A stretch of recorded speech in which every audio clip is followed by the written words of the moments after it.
আসসালামু আলাইকুম প্রিয় শিক্ষার্থীরা। আজকে আমরা তোমাদের এসএসসি পরীক্ষার পূর্ব প্রস্তুতি হিসাবে ওয়ান শট সৃজনশীল ক্লাস করব।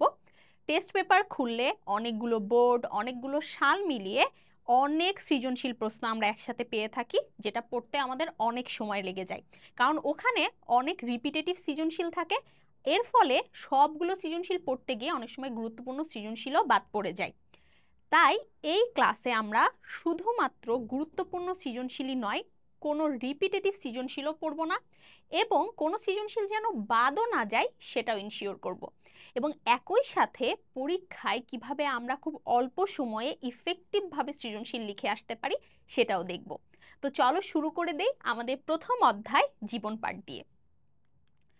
আমরা শুরুতেই দেখে নিব যে এই অধ্যায়ের সৃজনশীলের ক এর জন্য কোন কোন প্রশ্নগুলো ইম্পর্টেন্ট বা কোথা থেকে প্রশ্নগুলো আসতে পারে। তো বইয়ের শুরুতে আমরা অনেকগুলো শাখা পাই, ভৌত জীববিজ্ঞান, ফলিত জীববিজ্ঞান, এই শাখাগুলো আমরা পেয়ে থাকি।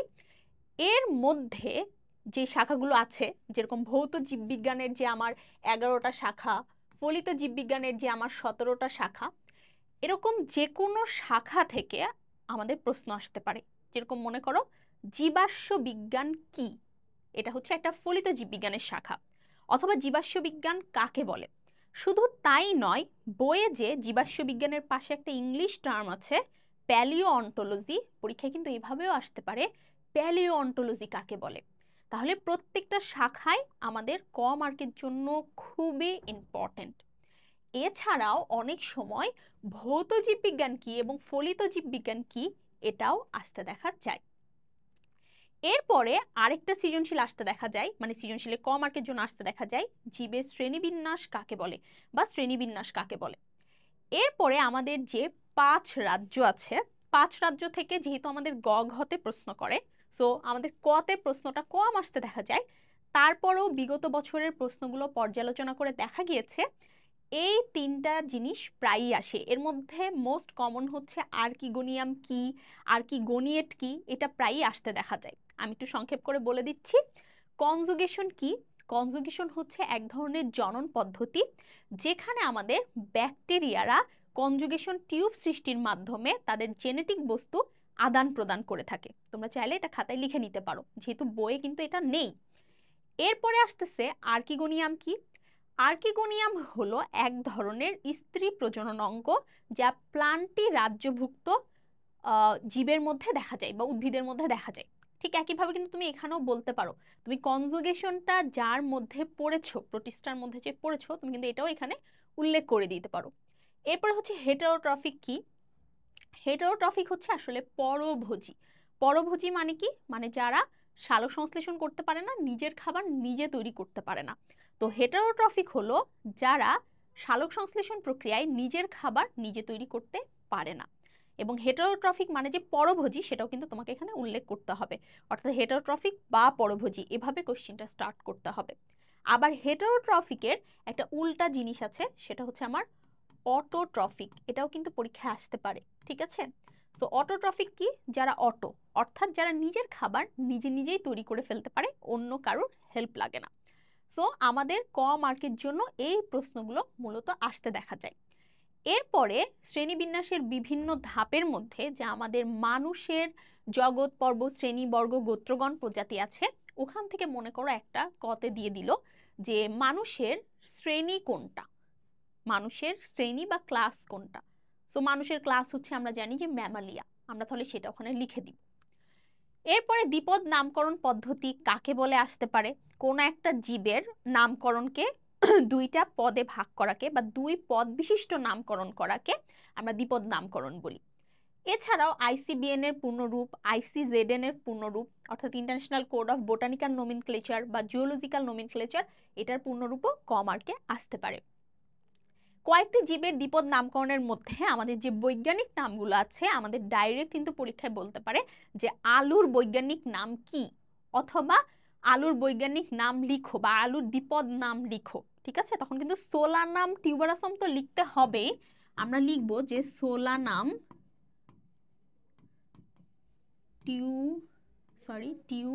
টিউবারোসাম। এটা যে আমরা লিখলাম,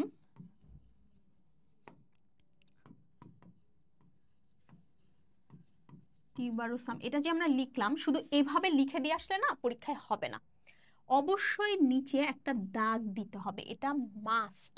হ্যাঁ, যখনই আমরা কোনো সায়েন্টিফিক নাম লিখবো পরীক্ষায় যে প্রশ্নের মধ্যেই লিখি না কেন, আর ক মার্কের জন্য এটা আরো সেন্সিটিভ, কারণ একদম 0 পেয়ে যাবা, সো অবশ্যই কিন্তু দাগ দিতে হবে সায়েন্টিফিক নামের নিচে, এবং সবগুলো বৈজ্ঞানিক নামই আসলে পড়তে হবে, শুধু ক মার্কের জন্য না, এটা গ ঘয়ের জন্য গুরুত্বপূর্ণ, সেখানের জন্য বৈজ্ঞানিক নাম পড়তে হবে, আমরা একটু পরে সেই জায়গায় আসবো।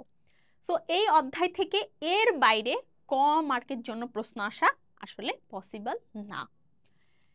এরপরে চলে আসে আমাদের গ এবং ঘয়ের জন্য কি আসতে পারে এই অধ্যায় থেকে।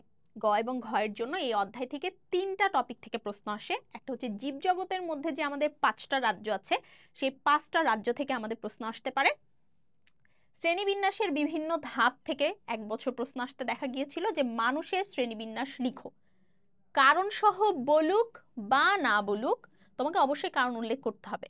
অর্থাৎ মানুষ যে অ্যানিমিলিয়া কিংডম বা রাজ্যের অন্তর্ভুক্ত কেন, কারণ মানুষের এমন কিছু ক্যারেক্টার আছে যেটা অ্যানিমিলিয়ার সাথে মিলে যায়, তোমাকে ওখানে ওই জিনিসটা উল্লেখ করতেই হবে, মাস্ট। তুমি তো অ্যানিমিলিয়ার অনেকগুলো ক্যারেক্টার জানো, ওর মধ্যে থেকে তুমি যেগুলো বেস্ট মনে করো সেগুলো তুমি লিখে আসতে পারো, এই 3টা থেকে 4টা।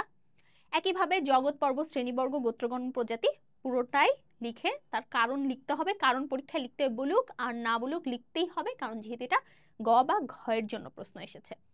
এরপর হচ্ছে দ্বিপদ নামকরণ পদ্ধতি। বইতে আমাদের যে 8টা নামকরণ পদ্ধতি আছে, সেই 8টা নামকরণ পদ্ধতি আসতে পারে। এখানে জেনে রাখা খুবই এটা ভালো যে এখানে যেই জীবের দ্বিপদ নামকরণ করতে দিবে, মনে করো যে আলুর দ্বিপদ নামকরণ করতে দিল বা পেঁয়াজের দ্বিপদ নামকরণ করতে দিল, তুমি যদি এখানে পেঁয়াজের দ্বিপদ নামটা না জেনে পরীক্ষার হলে যাও, তাহলে কিন্তু তুমি দ্বিপদ নামকরণের এই প্রশ্নটা লিখলে কোনো মার্ক পাবা না, মানে তুমি যে 8টা রুলস লিখে আসবা এতে তুমি মার্ক পাবা না। সাথে অবশ্যই যেমন লিখে তুমি যে প্রত্যেকটাতে অলিয়াম সেপার কোন অংশ কি এটা যে তোমাকে লিখতে হবে পেঁয়াজের ক্ষেত্রে, এটা মাস্ট লাগবে। তাহলে এই প্রশ্নের অ্যান্সার করতে গেলে অবশ্যই দ্বিপদ নামকরণ জানতে হবে প্রত্যেকটা জীবের, কারণ কোন জীব পরীক্ষায় চলে আসবে আমরা তো সেটা জানি না। এবং চলে আসে আমাদের সবচেয়ে ইম্পর্টেন্ট, যেখান থেকে প্রশ্ন মিস যাবেই না, পরীক্ষায় প্রশ্ন আসবেই, 14টা অধ্যায়ের মধ্যে থেকে এই প্রশ্নটা আসলে আসবেই বলা যায়, সেটা হচ্ছে 5 রাজ্য থেকে কিভাবে প্রশ্ন আসবে। 5 রাজ্য থেকে একটা প্রশ্ন আসতে পারে যে কোনো একটা রাজ্যের বৈশিষ্ট্য লিখো। এই প্রশ্নটার বিভিন্ন ধরন থাকতে পারে, আমরা যখন সৃজনশীল প্র্যাকটিস করবো তখন তো দেখবই। তোমাকে দেখা যাচ্ছে জিজ্ঞেস করবে যে অ্যামিবা যে প্রোটিস্টা রাজ্যের এটার কারণ বলো, বা অ্যামিবা প্রোটিস্টা রাজ্যের এটার রাজ্যতাত্ত্বিক অবস্থান বলো, যেটাই বলুক তোমাকে মেন কথা হচ্ছে রাজ্যের বৈশিষ্ট্য লিখতে বলতেছে, এবং সেখানে তুমি বৈশিষ্ট্য লিখবা। আপু কয়টা বৈশিষ্ট্য লিখবো? যদি আমরা গয়ের জন্য আসে তাহলে 6টা বৈশিষ্ট্য, এবং ঘয়ের জন্য আসলে আমরা চেষ্টা করব 8টা বৈশিষ্ট্য লেখার, না পারলে 6টা মাস্ট লিখবো। কিভাবে লিখবো এটা আমরা পরে আসতেছি। যে কোনো 2টা, এমনও হতে পারে 3টা রাজ্যের মধ্যে তুলনা বা পার্থক্য করতে বলতে পারে। পার্থক্য কি আমরা ছক করে লিখবো নাকি আমরা হচ্ছে এমনিতেই লিখবো? তো লেখার পদ্ধতিতে একটু পরে আসবো। যে কোনো 2টো বা 3টা রাজ্যের মধ্যে তুলনা আসতে পারে। 3টা রাজ্যের মধ্যে তুলনা আসলে ম্যাক্সিমাম ক্ষেত্রে আসতে পারে ফানজাই, প্লান্টি, অ্যানিমিলিয়া, এই 3টা একসাথে আসে, ঠিক আছে? তাছাড়া ম্যাক্সিমাম ক্ষেত্রে আসলে 2টো রাজ্যের মধ্যেই তুলনা আসে, কারণ 2টো রাজ্যের মধ্যে তুলনা আসলেও প্রশ্ন আসলে অনেক বড় হয়ে যায়, এবং 2টো রাজ্য মিনস যে কোনো 2টো রাজ্য হতে পারে। তবে মনেরার সাথে যদি বাকি যে কারোর তুলনা আসে, সবসময় মনে রাখবো মনেরা হচ্ছে আদি কোষী, তাহলে মনেরার সাথে বাকি যে কারোর তুলনা আসছে মানে আদি কোষীর সাথে আসলে প্রকৃত কোষীর তুলনা আসছে। মনেরার সাথে প্রোটিস্টার তুলনা আসুক, ফানজাইয়ের আসুক, প্লান্টির আসুক, অ্যানিমিলিয়ার আসুক, যারই আসুক না কেন, কিসের তুলনা আসছে? প্রকৃত কোষীর সাথে আদি কোষীর তুলনা আসছে। সেক্ষেত্রে আমরা প্রকৃত কোষ আর আদি কোষ এই জিনিসটাকে ফোকাস বেশি করব, আর বাদ বাকিগুলোর ক্ষেত্রে তাদের রাজ্য অনুযায়ী তুলনাটা লিখব। এছাড়াও সবচেয়ে গুরুত্বপূর্ণ, মোস্ট গুরুত্বপূর্ণ টপিক হচ্ছে এটা যে যে কোনো 2টো, 3টা, 4টা, এমনকি 5টা রাজ্যের মধ্যে কোনটা উন্নত সেটাও আসতে পারে। তো চলো আমরা শুরু করে দিই আমাদের সৃজনশীল প্র্যাকটিস। আমাদের প্রথম টাইপ অফ সৃজনশীল হচ্ছে কোনটি উন্নত, ঠিক আছে? এই কোনটি উন্নত বিভিন্ন রূপে আসে প্রত্যেকবার। সো প্রথম রূপটা হচ্ছে উদ্দীপকে কোনো একটা জীবের বৈশিষ্ট্য দেওয়া থাকবে। তার মানে তুমি যদি মানে কোনো বৈশিষ্ট্য তোমার বই থেকে বাদ দিয়ে যাও তাহলে কিন্তু তুমি আইডেন্টিফাই করতে পারবা না যে এটা আসলে কোন জীব, ঠিক আছে? সো দেখো উন্নত বৈশিষ্ট্য কোনটা উন্নত বৈশিষ্ট্য, এটা বৈশিষ্ট্য দিয়ে আসতে পারে নিচের কোনটা উন্নত। এক্স এবং ওয়াই, এক্স কি? পাউরুটি তৈরিতে ব্যবহৃত অণুজীব। এই যে পাউরুটি তৈরিতে ব্যবহৃত অণুজীব, এটা কিন্তু আসলে 4th চ্যাপ্টার থেকে নেওয়া, 4র্থ অধ্যায় থেকে নেওয়া। 4র্থ অধ্যায়ে অবাধ শোষণের মধ্যে যে বলা আছে যে ইস্ট পাউরুটি ফোলাতে হেল্প করে, সেখান থেকে নেওয়া। সো ইস্ট আসলে এককোষী ছত্রাক বা এদের কিংডমটা হচ্ছে ফানজাই কিংডম, এবং ওয়াই এককোষী শৈবাল, তার মানে হচ্ছে এরা আমার প্রোটিস্টা কিংডম। তাহলে আসলে প্রোটিস্টা এবং ফানজাইয়ের মধ্যে কোনটা উন্নত সেটা বিশ্লেষণ করতে বলেছে। আশা করি আমরা সবাই জানি যে আমাদের 5টা রাজ্যের মধ্যে মনেরা, প্রোটিস্টা, ফানজাই, প্লান্টি, অ্যানিমিলিয়া, এটা হচ্ছে উন্নতর ক্রম অনুসারে সাজানো। অর্থাৎ মনেরা থেকে প্রোটিস্টা বেশি উন্নত, প্রোটিস্টার থেকে ফানজাই, ফানজাই থেকে প্লান্টি, প্লান্টি থেকে অ্যানিমিলিয়া, এটা আমরা সবাই জানি। তো এখানে যে ফানজাই আমার উন্নত এটা আমি জানি, কিন্তু ব্যাপারটা হচ্ছে আমাকে এটা প্রুফ করতে হবে যে ফানজাই আসলেই উন্নত, ঠিক আছে? সো এই প্রশ্ন যদি আসে, সবাই ম্যাক্সিমাম ক্ষেত্রে যে কাজটা করে, ফানজাইয়ের প্রথমে প্রোটিস্টার বৈশিষ্ট্য লেখে, তারপরে ফানজাইয়ের বৈশিষ্ট্য লেখে, বইয়ের যে পয়েন্টগুলো আছে, মানে বইয়ে যে প্যারাগুলো আছে সেগুলোই পয়েন্ট আকারে লেখে, লিখে লাস্টে বলে যে উপরোক্ত আলোচনা বিশ্লেষণে দেখা যায় যে অমুক রাজ্য থেকে তমুক রাজ্য হচ্ছে উন্নত। এবার আসি যে তুমি আসলে কিভাবে লিখবা যেন এটাতে তুমি বেস্ট মার্কটা এনশিওর করতে পারো। প্রথমে তোমাকে খুব সুন্দর করে কথাটা লিখতে হবে যে এক্স কে তুমি কেন ফানজাই বলছো আর ওয়াই কে তুমি কেন প্রোটিস্টা বলছো। তুমি উদ্দীপকের 2টা জীব নিলা, হঠাৎ করেই তাদের কিংডম বলে দিলা, এটা যেন না হয়। সো প্রথম অংশটাও অনেক গুরুত্বপূর্ণ লেখার জন্য। আমরা কিন্তু প্রথম অংশটা খালি হ্যাঁ এক্স হচ্ছে ফানজাই, এক্স হচ্ছে আমার ফানজাই, ওয়াই হচ্ছে আমার প্রোটিস্টা লিখে দিয়ে আমরা চলে যাই, এটা করা যাবে না, ঠিক আছে? সো সুন্দর করে আমাদেরকে আগে সেই জিনিসটা লিখতে হবে প্রথম প্যারাতে। এবং প্রোটিস্টা রাজ্যের জীব নির্দেশ করা হয়েছে। সো জীব কেন নির্দেশ করা হয়েছে আমাকে সেটা আগে বলতে হবে। এরপরে আমরা চলে আসব যে কোনটা আমাদের উন্নত এবং কেন। এখন কোনটা আমাদের উন্নত বুঝি, যেটা বললাম যে বইয়ের ভাষা অনুযায়ী এগুলো হচ্ছে আমার ফানজাইয়ের বৈশিষ্ট্য এবং এটা হচ্ছে আমার প্রোটিস্টার বৈশিষ্ট্য, এভাবে লিখে লাস্টে একটা প্যারা করে হচ্ছে আমার এটা বলে দেয়। কিন্তু আমরা যেটা করব, আমরা বৈশিষ্ট্যগুলো একসাথে করে ম্যাচিং করে লেখার চেষ্টা করব যে প্রোটিস্টার ফানজাইয়ের মধ্যে এমন কোন বৈশিষ্ট্য আছে যেটা মিল হয়, যেটা মিল হয় না, এরকম করে লেখার চেষ্টা করব, ঠিক আছে? সো আমরা যেরকম আমি তোমাদেরকে একটা দেখাই যে খাদ্য গ্রহণ। সো আমরা প্রথমে লিখলাম যে খাদ্য গ্রহণ, লিখে আমরা এখানে 1 দিব, দিয়ে আমরা লিখব যে আমাদের ফানজাই।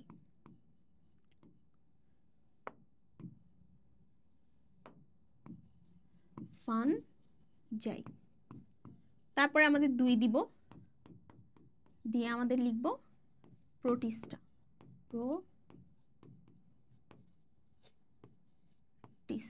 ঠিক আছে? এখন ফানজাই কিভাবে খাদ্য গ্রহণ করে সেটা লিখব, প্রোটিস্টা কিভাবে খাদ্য গ্রহণ করে সেটা লিখব। ক্লিয়ার ব্যাপারটা? ঠিক একইভাবে আমরা এখানে 2 নম্বরে লিখব, মনে করো প্রজনন পদ্ধতি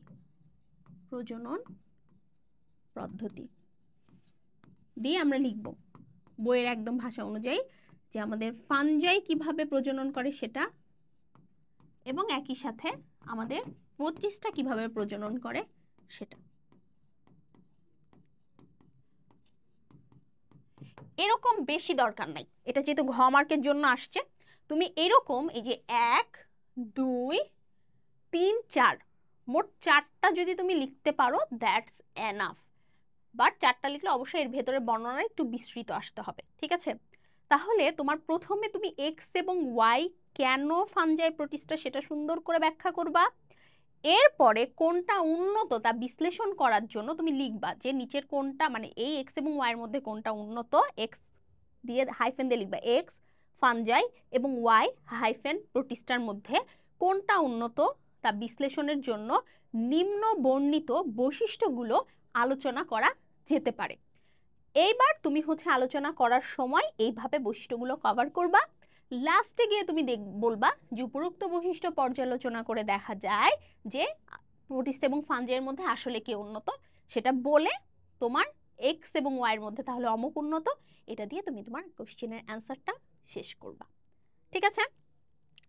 এইভাবে আমাদের যে প্রশ্নই আসুক না কেন, যেরকম আমাদের দেখতে পাচ্ছি যে আমাদের বৈশিষ্ট্য দিয়ে আরেকটা প্রশ্ন আসতে পারে যে এক্স এবং ওয়াই জীবের মধ্যে কোনটি উন্নত। সো এক্স হচ্ছে কাইটিন দিয়ে গঠিত কোষপ্রাচীর যুক্ত জীব, তার মানে এক্স হচ্ছে আমার ফানজাই। ঠিক আছে?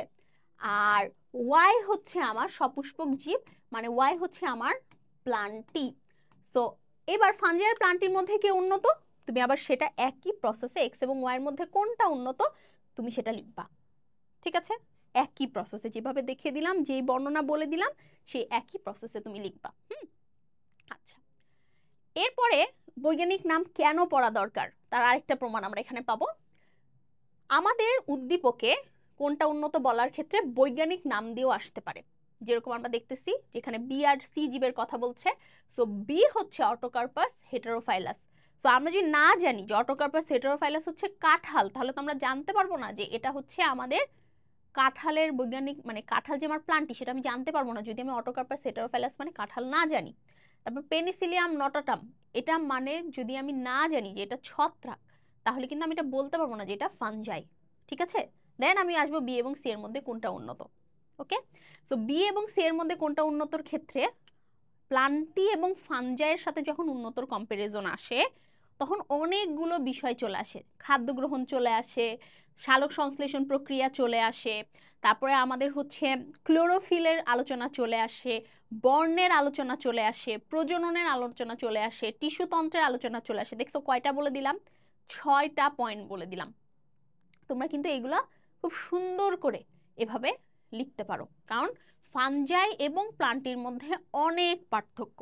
আবার প্লান্টি আর হিউম্যানের মধ্যেও সেম একই পার্থক্য। কথাটা একটু বোঝার চেষ্টা করো।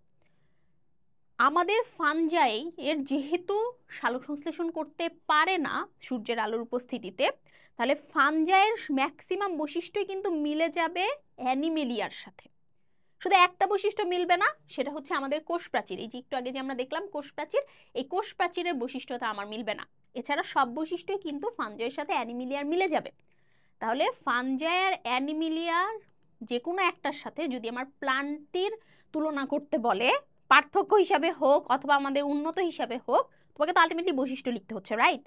সো তুমি কিন্তু ওই জায়গায় এই জিনিসটা এভাবে কিন্তু খুব সুন্দর করে উল্লেখ করতে পারছো। তবে পার্থক্য আর বৈশিষ্ট্য মানে কোনটা উন্নত এটা লেখার সময় একটু চিন্তা করে লিখতে হবে যে তুমি যাকে উন্নত বলতেছো অ্যাকচুয়ালি তুমি তার উন্নত বৈশিষ্ট্যই লিখছো কিনা। ঠিক আছে?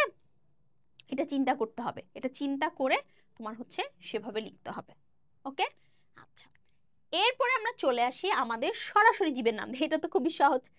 আমরা বইয়ের যে 5টা রাজ্য আছে, যেমন আমরা একটু যদি বইটা দেখাই, আমাদের বইয়ের যে 5টা রাজ্য আছে, এই বইয়ের 5টা রাজ্যের মধ্যে আমাদের প্রত্যেকটা রাজ্যের লাস্টে কি আছে বলো তো?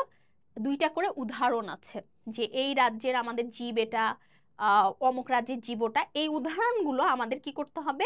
মাস্ট, এই উদাহরণগুলো আমাদের মাস্ট পড়ে রাখতে হবে। এই যে ব্যাকটেরিয়া, নীলাভ সবুজ শৈবাল, এটা আমাদের হচ্ছে যে মনের রাজ্যভুক্ত, এই উদাহরণটা আমার মাস্ট পড়তে হবে এটা।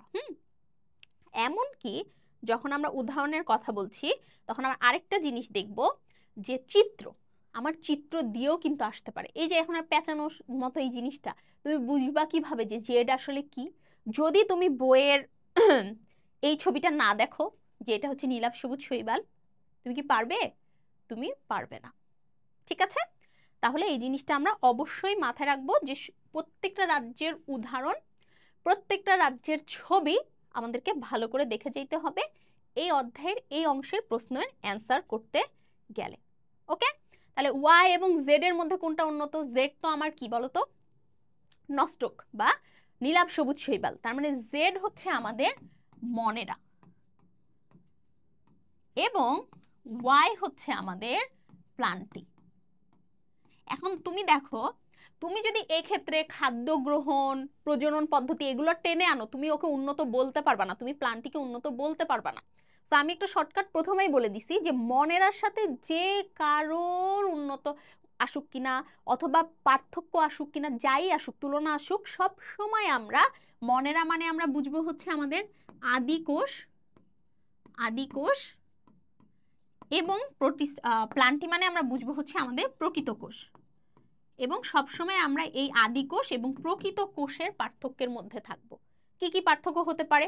আমাদের নিউক্লিয়াসের পার্থক্য হতে পারে। সো নিউক্লিয়াসের আমার অনেকগুলো পয়েন্ট, কিন্তু একটা হচ্ছে নিউক্লিয়াস, যেটা হচ্ছে আমাদের সুগঠিত নিউক্লিয়াস, যেটা বলে যে একটা আমাদের সুগঠিত নিউক্লিয়াস, একটা সুগঠিত নিউক্লিয়াস না। তারপরে 2 নম্বর হচ্ছে আমার নিউক্লিয়ার মেমব্রেন ও নিউক্লিওলাস, নিউক্লিয়ার মেমব্রেন ও নিউক্লিওলাস, এটা হতে পারে। 3 নম্বরে আমাদের হতে পারে কোষীয় অঙ্গাণু, এটা হতে পারে কোষীয় অঙ্গাণু। ডিএনএর গঠন হতে পারে, আমাদের প্রকৃত কোষের ডিএনএটা হচ্ছে সরু ডাবল হেলিক্স, এটা আমরা সবাই জানি, আর আদি কোষের ডিএনএটা কিন্তু গোল। হ্যাঁ, সো আমাদের ডিএনএ হতে পারে, ডিএনএ এর গঠন। তারপরে আমাদের হচ্ছে নিউক্লিয়ার বস্তু,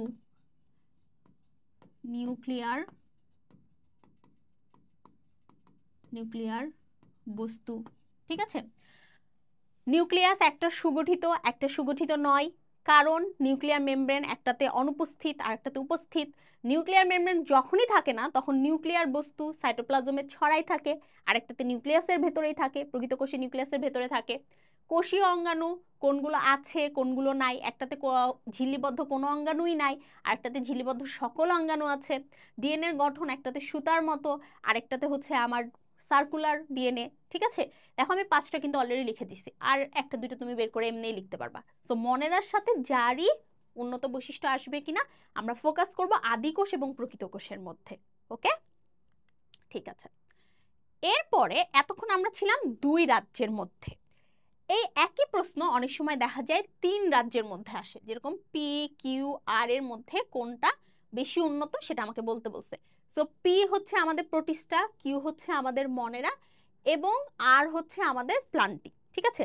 এটা কিন্তু সবাই সবুজ, সো এরা সবাই সালোক সংশ্লেষণ করবে, এরা সবাই নিজের খাবার নিজে তৈরি করবে, এরা হচ্ছে সূর্যের আলো গ্রহণ করতে পারবে, এরা সবাই অটোট্রফিক, এটা আমরা জানি।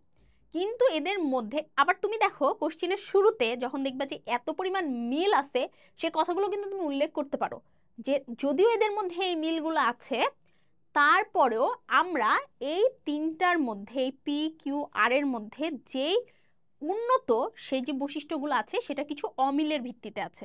তো সেই বৈশিষ্ট্যগুলো চলো আমরা এখন দেখি, এটা তুমি বলতে পারলা। তো কোনটা বেশি উন্নত যখন বলছে তখন ফোকাসটা একদিকে হয়ে যাবে। সো আমরা জানি এখানে সবচেয়ে বেশি উন্নত হচ্ছে আমার কাঁঠাল গাছ। সো কিউ থেকে পি কেন উন্নত এটা তো আমরা সবাই জানি, এটা তো খুবই সহজ একটা ব্যাপার যে কিউ থেকে পি কেন উন্নত, কারণ মনেরা থেকে প্রোটিস্টা তো উন্নত হবেই। কিন্তু প্রোটিস্টা থেকে কাঁঠাল কেন উন্নত এটা বলার জন্য আমাদের যে এতে উন্নত টিস্যুতন্ত্র আছে, তারপরে এদের যে আমাদের গঠনটা একটু জটিল সেটা বলতে হবে, এদের প্রজনন প্রক্রিয়াটা বলতে হবে। যেরকম একটা জিনিস তোমাদের ধরাই দেই, যে শৈবালের প্রজনন প্রক্রিয়া হচ্ছে আইসোগ্যামাস। আইসোগ্যামাস মানে কি? যেখানে গ্যামিট দুটো দেখতে একই রকম, গ্যামিট মানে হচ্ছে জনন প্রক্রিয়া, দুটো দেখতেই মনে করা এমন। আর এদের জনন প্রক্রিয়া হচ্ছে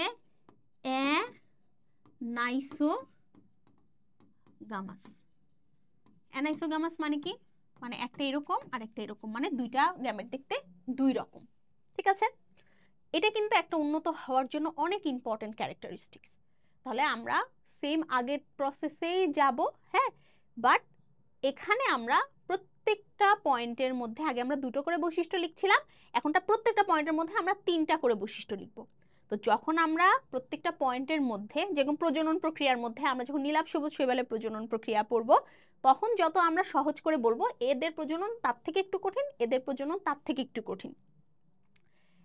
এখানে যেহেতু আমরা 3টার মধ্যে বৈশিষ্ট্য বর্ণনা করব, সেখানে আমরা অত বেশি লিখতে পারবো না। সো আমাদের 3টা পয়েন্ট হচ্ছে এনাফ, মানে 3টা মেইন পয়েন্ট, 3টা পয়েন্টের মধ্যে আবার 3টা করে পয়েন্ট, এটা এনাফ, ঠিক আছে। এভাবে লিখে লাস্টে আমরা লিখে দিব যে উপরোক্ত বৈশিষ্ট্যের কারণে এটা। একটা জিনিস বুঝতে হবে, তুমি যখন সবগুলো বৈশিষ্ট্য বর্ণনা করে দিয়ে আসছো, কোন বৈশিষ্ট্যের ভিত্তিতে আসলে তুমি তাকে উন্নত বলতেছো এটা কিন্তু টিচার বুঝতে পারবে না। সো লেখার সময় অবশ্যই এভাবে লিখতে হবে। আর আরেকটা প্রশ্ন আসতে পারে যে ধারাবাহিক ক্রমবিকাশ, অর্থাৎ মনেরা, প্রোটিস্টা, ফানজাই, প্লান্টি, অ্যানিমিলিয়া এদের যে সরল থেকে জটিল হইছে সেই প্রক্রিয়াটা, সেক্ষেত্রে আমরা আর ওইভাবে যাইতে পারবো না, কারণ একসাথে আসলে একই পয়েন্টের আন্ডারে 5টা করে পয়েন্ট ঢোকানো এটা অনেক ডিফিকাল্ট। সো সেই ক্ষেত্রে কিভাবে লিখবো সেটা জানানোর জন্য তোমাদের একদম লেখাটা আমি লিখে এনেছি। আমরা পয়েন্টগুলো একটু খেয়াল করি যে রাজ্য 1-এর জীবগুলোর নিউক্লিয়াস সুগঠিত নয়, কিন্তু রাজ্য 1-এর থেকে 2 উন্নত, মানে আমরা ধাপে ধাপে যাব। কেন রাজ্য 1-এর থেকে রাজ্য 2 উন্নত? কারণ ওরা মনেরা আদিকোষ, আদিকোষের এই বৈশিষ্ট্যের কারণে। এরপর আসি হচ্ছে প্রোটিস্টা, প্রোটিস্টাতে ওরা প্রকৃত কোষ, সে কারণে ওরা উন্নত। এখানে চাইলে তুমি পয়েন্টে কিন্তু নাম দিতে পারো যে মনেরা থেকে প্রোটিস্টা উন্নত, পয়েন্টের নাম দিলা, দিয়ে ওইখানে তুমি কারণ দর্শাই দিলা, মেইন কারণ যেটা যে মনেরা থেকে প্রোটিস্টা এই কারণে উন্নত, শেষ। এরপরে তুমি চলে আসলা প্রোটিস্টা থেকে ফানজাই উন্নত, প্রোটিস্টা থেকে ফানজাই উন্নতর জাস্ট একটা কারণ দিলা বা 2টা কারণ দিলা, দিয়ে তুমি পরের স্টেপে চলে আসলা যে ফানজাই থেকে প্লান্টি উন্নত, উন্নত টিস্যুতন্ত্রের কারণে, অ্যানাইসোগামাস হচ্ছে আমাদের প্রজনন প্রক্রিয়ার কারণে, নিজের খাবার নিজে তৈরি করার কারণে, এইসব কথাগুলো তুমি বললা। আবার প্লান্টি থেকে আমার অ্যানিমিলিয়া উন্নত, কারণ প্লান্টি থেকে অ্যানিমিলিয়া হচ্ছে আমার চলাফেরা করতে পারে, অ্যানিমিলিয়া আমার হেটারোট্রফিক, খাদ্য গলাধকরণ করে, মানে ডাইরেক্ট খাবার গিলে গিলে খেতে পারে, ঠিক আছে। তখন এবং এদের হচ্ছে আমাদের যে রেচনতন্ত্র, শ্বসনতন্ত্র, বিভিন্ন তন্ত্র সিস্টেম আছে সেটা লিখে দিলাম। তাহলে তুমি কিন্তু টোটাল এখান থেকে একটা হচ্ছে 1টা পয়েন্ট, 2টো পয়েন্ট, 3টা পয়েন্ট, 4টা পয়েন্ট। দেখো কোশ্চিনটা হচ্ছে 8 মার্কের, সরি 4 মার্কের। সো 4 মার্কের জন্য তুমি 4টা পয়েন্ট করলা, দ্যাটস এনাফ, তাই না? ওকে, তাহলে এভাবে কিন্তু আমরা লিখে দিতে পারি। এখানে যেরকম আছে সেটা আরেকটু আপগ্রেড ভার্সন কিন্তু আমরা বললাম। এরপরে এটা শেষ হয়ে গেল, আমাদের উন্নত হওয়ার বৈশিষ্ট্য আমাদের এখানেই শেষ। এরপর আমরা চলে আসছি আমাদের রাজ্যতাত্ত্বিক তুলনা, অর্থাৎ 2টো রাজ্যের মধ্যে, ওই যে বললাম ইভেন 3টা রাজ্যের মধ্যেও তুলনা করতে হবে। এখানে উন্নতকে এটা আমার বলা লাগবে না, আমি জাস্ট তুলনা করব। হ্যাঁ, সো প্রথম জীব 2টার মধ্যে প্রথম জীব 2টা হচ্ছে আমাদের নীলাভ সবুজ শৈবাল এবং এককোষী শৈবাল। আবারও মনেরার সাথে প্রোটিস্টার তুলনা, অর্থাৎ আদিকোষীর সাথে প্রকৃতকোষীর তুলনা, তো এটা আমরা পারবো। আরেকটা আসতে পারে জীবগুলোর, ওই যে বললাম যে 3টার মধ্যে। সো আমাদের জীবগুলোর মধ্যে এখানে রয়েছে একটা মাশরুম, এখানে রয়েছে একটা স্ট্রবেরি, আর এখানে রয়েছে আমার একটা রুই মাছ। তার মানে আমাদের মাশরুম, স্ট্রবেরি, রুই মাছ মানে হচ্ছে fungi, plantae, animalia. Fungi, plantae, অ্যানিমিলিয়ার মধ্যে যখন তুলনা করতে যাব, আমি আগেও বলছি ফানজাইয়ের ম্যাক্সিমাম বৈশিষ্ট্য অ্যানিমিলিয়ার সাথে মিলে যায়। সো আমরা এখানে ছক করতে পারবো, কোনো সমস্যা নাই, কারণ তুলনা বলা মানেই আসলে ছক করা। এখানেও আমরা ছক করতে পারবো, মানে পার্থক্য আমরা অ্যাকচুয়ালি যেভাবে লিখি আমরা সেভাবে করতে পারবো, কোনো সমস্যা নাই। বাট পার্থক্যের বিষয় লিখতে হবে। হ্যাঁ, তুমি যেই সাবজেক্টেই পার্থক্য লেখো না কেন, এটা যে কোনো সাবজেক্টই হোক না কেন, সেটাতে অবশ্যই কি করতে হবে, 3টা কলাম করতে হবে। সো এইটা একটা কলাম, এটা একটা কলাম, এটা একটা কলাম। এখানে মোট 4টা লাগতেছে, কারণ এখানে আমার হচ্ছে ফানজাই আছে, এখানে আমার প্লান্টি আছে, আর এখানে আমার অ্যানিমেলিয়া আছে, সো এখানে আমরা আছে হচ্ছে পার্থক্যের বিষয়। পার্থক্যের বিষয় কি কি? খুবই সহজ, যে আমাদের ক্লোরোপ্লাস্ট বা ক্লোরোফিল, যেটা এটা আমি একটু চাপাই দেই এই সাইডে, তাহলে লিখতে আমার সুবিধা হবে। ক্লোরোপ্লাস্ট, তারপরে হচ্ছে আমাদের সালোক সংশ্লেষণ কে করতে পারে, কে করতে পারে না, খাদ্য তৈরি কে করতে পারে, কে করতে পারে না, অর্থাৎ কে অটোট্রফিক, কে হেটারোট্রফিক সেটা, তারপরে আমাদের বর্ণ সেটা, তারপর আমাদের কোষ প্রাচীর, এটা উল্লেখ করতে হবে, কোষ প্রাচীর, কারণ ফানজাইয়ের কোষ প্রাচীর আছে, প্লান্টির কোষ প্রাচীর আছে, কিন্তু অ্যানিমিলিয়ার নাই। সো ফানজাইয়ের কোষ প্রাচীর কি দিয়ে তৈরি, প্লান্টির কোষ প্রাচীর কি দিয়ে তৈরি, এটা কিন্তু আবার লিখতে হবে যে কাইটিন দিয়ে তৈরি ফানজাইয়ের, প্লান্টির হচ্ছে সেলুলোজ দিয়ে তৈরি। তো আমি দেখো 1 2 3 4 5টা পয়েন্ট বলে দিয়েছি, আর 3টা পয়েন্ট কিন্তু তোমরা এইভাবে লিখে নিতে পারবা। প্রজনন প্রক্রিয়া লিখতে পারো, চলনের সক্ষমতা লিখতে পারো, ঠিক আছে। 3টা পার্থক্য থাকলে সবসময় পার্থক্যই হবে এরকম না, দুজনের মধ্যে মিল থাকে, একজনের মধ্যে অমিল থাকে। যেরকম এই পর্যন্ত ফাঞ্জের সাথে অ্যানিমিলিয়ার মিল ছিল, বাট এই অংশে এসে আমার কি হয়েছে, প্লান্টির সাথে ফাঞ্জের মিল হয়েছে, অ্যানিমিলিয়ার অমিল হয়েছে। চলনের সক্ষমতার ক্ষেত্রে এসেও তাই হবে, ফাঞ্জের সাথে প্লান্টির মিল হবে, অ্যানিমিলিয়ার অমিল হবে। তো এইভাবে আমরা এটা করে দিতে পারবো সুন্দর করে।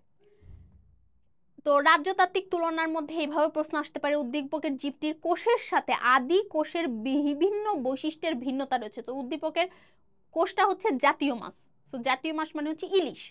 সো ইলিশ হচ্ছে আমার অ্যানিমিলিয়া। অ্যানিমিলিয়া মানে কি, অ্যানিমিলিয়া মানে হচ্ছে আমার প্রকৃত কোষ এবং আমাদের আদি কোষ। সো আদি কোষের সাথে আসলে প্রকৃত কোষের যে পার্থক্য আমার সেগুলো উল্লেখ করতে হবে, এখানে কিন্তু ফোকাস অন্যদিকে যাওয়া যাবে না।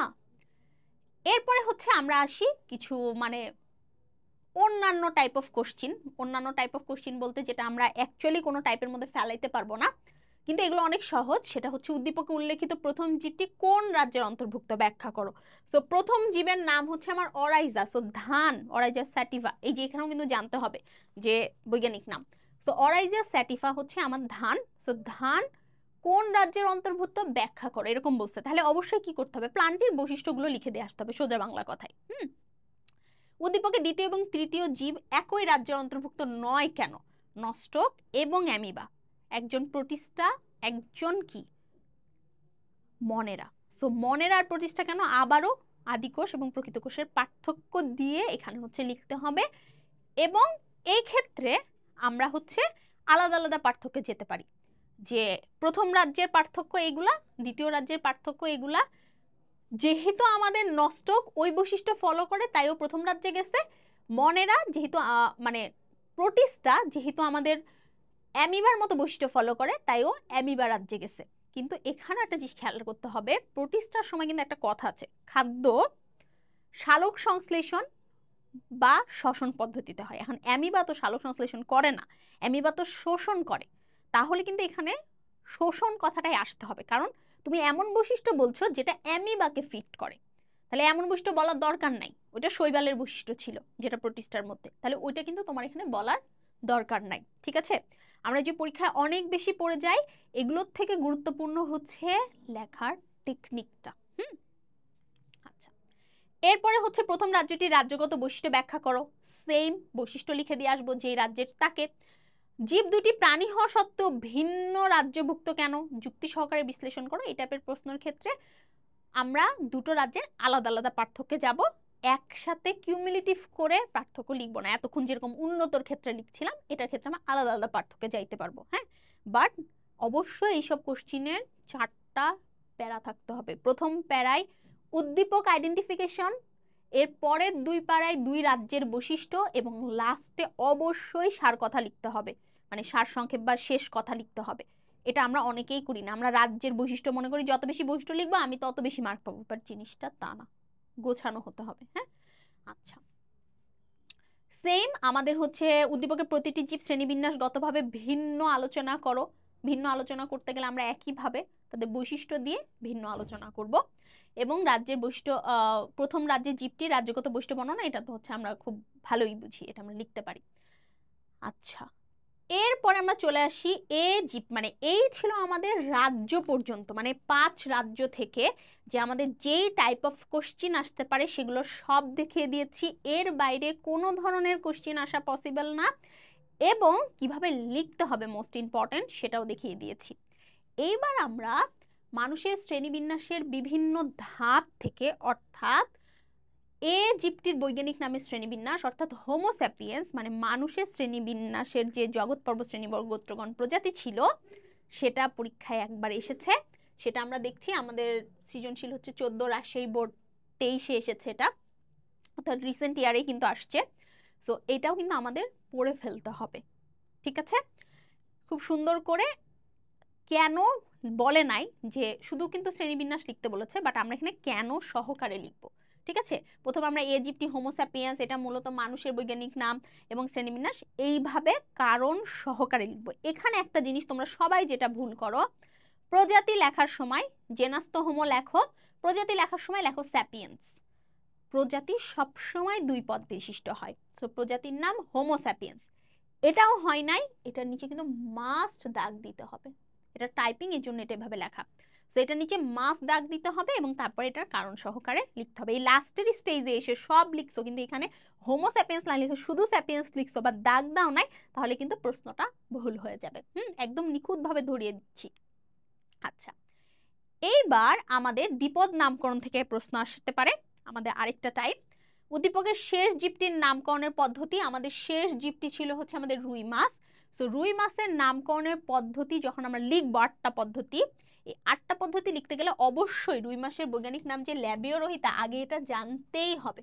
সো এই অধ্যায় থেকে প্রশ্ন লেখার ইচ্ছা থাকলে মাছ তোমরা অবশ্যই বৈজ্ঞানিক নামগুলো পড়ে যাবে, কারণ কোনটা পরীক্ষা চলে আসবে ইউ ডোন্ট নো। এখন কথা আছে এখানে আমাদের 4টা আর পরের স্লাইডে 4টা, মোট 8টা মানে রুলস আছে। 8টা রুলস এভাবে মনে রাখা তো আমাদের জন্য অনেক কষ্ট হয়ে যাবে, এবং যেহেতু এই প্রশ্নটা পরীক্ষার জন্য অনেক বেশি ইম্পর্টেন্ট, সো আমি এখন তোমাদের এখানটাতে উল্লেখ করে করে দিব যে কোন শব্দটা তুমি মনে রাখবা। হ্যাঁ, সো প্রথম মানে পয়েন্টটার নাম হবে হচ্ছে ভাষা। দ্বিতীয় পয়েন্টটার নাম হচ্ছে আমাদের অনন্য, অনন্যতা। ঠিক আছে, তৃতীয় পয়েন্টের নাম হবে আমাদের অংশ। এরপরে আমাদের হচ্ছে অক্ষর। তারপরে 4 নম্বরে আমাদের হচ্ছে নাম হবে ইটালিক হরফে লিখতে হবে, তার মানে হচ্ছে মুদ্রণের সময়, আর এটা হচ্ছে হাতে লেখার সময়। এবং বৈজ্ঞানিক নাম প্রকাশের শেষে সাল লিখতে হবে, তার মানে হচ্ছে আমাদের এই নামদানকালীন হচ্ছে সাল সংযোজন, মানে হচ্ছে বিজ্ঞানীর নাম এবং সাল সংযোজন, বিজ্ঞানীর নাম ও সাল সংযোজন। ঠিক আছে, এবং লাস্টে হচ্ছে আমাদের অগ্রাধিকার আইন, এই যে অগ্রাধিকার আইন। সো অবশ্যই এই 8টা পয়েন্টই আমরা পরীক্ষায় হচ্ছে মনে করে যাব এবং এর আন্ডারে বর্ণনা লিখব। এখন তোমরা যদি জানতে চাও যে 8টা পয়েন্ট আমি আবার কিভাবে মনে রাখবো, সেটার জন্য এই ভিডিওর কমেন্টে একটা লিংক দেওয়া থাকবে। এই অধ্যায়ের উপরে একটা ওয়ান শট ক্লাস হয়েছিল, ফুল ওয়ান শট ক্লাস। ওইখানে খুব সুন্দর করে বলা আছে যে তুমি স্টেপ বাই স্টেপ মুখস্থ ছাড়া কিভাবে এই 8টা পয়েন্টও মনে রাখতে পারো। ঠিক আছে, তো তোমরা যারা চাও ওইটা দেখে নিতে পারো। আর আমরা যেহেতু এখানে সৃজনশীল লেখা প্র্যাকটিস করছি, সো সৃজনশীল যারা অলরেডি 8টা পয়েন্ট পারো তাদের জন্য বলে দিলাম অবশ্যই এইটা লিখে কোলন দিয়ে তারপরে ডিটেলসে যাবা। ডিটেলসে বেশি কিছু লিখবা না, কথার কথা তুমি যে ভাষা লিখতেছো তুমি লিখবা যে বৈজ্ঞানিক নাম ল্যাটিন ভাষার হতে হবে, বাস। এত ব্যবহার করতে হবে, এত লম্বা কথা লেখা দরকার নাই। এবং খেয়াল করে দেখবা এখানে অনেকগুলোর যেমন আছে, অনেকগুলোর যেমন নাই, তুমি সবগুলোরই যেমন দিবা। কিভাবে তুমি লিখবা যে ল্যাবিওরোহিতা এই দুটি শব্দই ল্যাটিন ভাষা থেকে আগত শব্দ। ঠিক আছে, এরপরে তুমি যে লিখলা যে রুই মাছের বৈজ্ঞানিক নাম অনন্য হতে হবে, অনন্যতা, তুমি লিখবা যে রুই মাছের বৈজ্ঞানিক নাম অনন্য হতে হবে, অর্থাৎ এই নাম অন্য কারোর থাকা যাবে না। তারপর তুমি লিখবা যে একমাত্র রুই মাছেরই বৈজ্ঞানিক নাম ল্যাবিওরোহিতা, আর কিন্তু কারোর বৈজ্ঞানিক নাম ল্যাবিওরোহিতা না। ঠিক আছে, তো এটা মনে রাখতে হবে। এইভাবে যেরকম এটার যেমন দেওয়া আছে, সো প্রত্যেকটা কোশ্চেনেরই আমরা যেমন দিব, বাট বর্ণনাটা লাগলে আমরা শর্ট করে দিব, কিন্তু যেমন আমরা প্রত্যেকটা কোশ্চেনেরই দিব। পরীক্ষায় শুধু বৈজ্ঞানিক নামকরণ লিখো বললে তুমি যেমনে 8টা জায়গায় 8 ধরনের 8 রকম নতুন সায়েন্টিফিক নাম ব্যবহার করতে পারো। যেমন একটাতে ল্যাবিওরোহিতা দিয়ে বর্ণনা করলা, একটাতে অলিয়াম সেপা দিয়ে করলা, যেভাবে আমাদের বইতে দেওয়া আছে। কিন্তু যদি যেটা এরকম প্রশ্ন আসার সম্ভাবনা বেশি যে একটা নাম স্পেসিফিক করে বলবে, ওই জায়গায় কিন্তু অবশ্যই সেই একটা দিয়ে পুরো 8টা পয়েন্ট বর্ণনা করতে হবে। ঠিক আছে, সো এটা আমরা বুঝে গিয়েছি। সো জেড এর নামকরণে তুমি কি ভূমিকা পালন করবে? নতুন প্রজাতির ধান, ধান মানে অরেঞ্জ স্যাটিভা, সেম আমরা আগের মতোই চলে আসব। সো এই ছিল আমাদের পুরো ক্লাসটা। ঠিক আছে, যেখানে আমরা একদম কোনো রিপিট সৃজনশীল পড়ি নাই, কিন্তু কোনো সৃজনশীল বাদ গেছে এমনটাও কিন্তু হয় নাই। তোমাদের যাদের এই অধ্যায় নিয়ে ভয় আছে বা এই অধ্যায় বাদ দিয়েছো, তাদেরকে আমি রিকোয়েস্ট করব এই অধ্যায়টা তোমরা মাস্ট পড়বা, কারণ এই অধ্যায় থেকে আসলে সৃজনশীল আসবে কনফার্ম। অধ্যায় খুব কম আছে যে অধ্যায় থেকে আসবেই, এটা হচ্ছে এরকম একটা অধ্যায়। যাদের এখনো এই অধ্যায়ের মানে বৈশিষ্ট্যগুলো মনে রাখতে কষ্ট হয়, পয়েন্টগুলো মনে রাখতে কষ্ট হয়, তারা কিন্তু যে এই অধ্যায়ের যে পুরো ভিডিওটা আছে সেটা একটু দেখে নিতে পারো। অল্প সময় লাগবে, বাট তোমরা কিন্তু একমাত্র ওই ভিডিওটা দেখলেই পুরোটা হচ্ছে তোমাদের কভার হয়ে যাবে। আমি কমেন্টে এটার লিঙ্ক দিয়ে দিব। সো সবাই অনেক অনেক ভালো থেকো, সুস্থ থেকো, এবং জানিয়ে দিও যে এরপরে তোমরা কোন অধ্যায়ের সৃজনশীলের ওয়ান শট ক্লাস দেখতে চাও, আর এই ক্লাসটা করে তোমরা কেমন উপকৃত হলে তাও জানাতে কিন্তু ভুলবে না।